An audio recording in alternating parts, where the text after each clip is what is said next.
2 বছর আগে একটি মেয়ের সাথে বিয়ের কথা হয়েছিল, এখন কোনো কারণবশত হয় নাই, মাঝে কথা বন্ধ ছিল। 2 মাস আগে বাড়ির সব জানাই, আবার এখন ফ্যামিলি ভাবে কথা হয়, খোঁজ খবর নিয়ে আব্বা রাজি না এখন, কিন্তু মেয়ে নাকি আমাকে এখন খুব পছন্দ করে।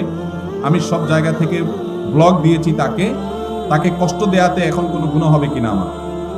ভাইরা আমার, যদি কোনো কারোর সাথে বিয়ের আলাপ সালাপ হয়, কোনো কারণে পারিবারিক ভাবে কোনো কারণে বিয়েটা আর হলো না, তাহলে তার সাথে পরবর্তীতে ইনবক্সে, মেসেঞ্জারে, হোয়াটসঅ্যাপে ইটিশ পিটিশ আলাপ করা যাবে না যাবে না?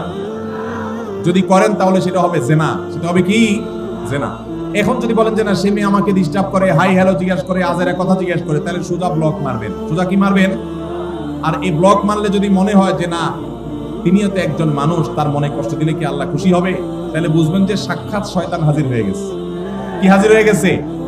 শয়তান হাজির হয়েছে। কারণ শয়তান আপনাকে মানবিক ভালো মানুষ বানানোর চেষ্টা করছে। আসলে এটা হলো ম্যাক্সুরুত ধোঁকা। আপনাকে আসলে শয়তান জিনার দিকে নিয়ে যেতে চায়।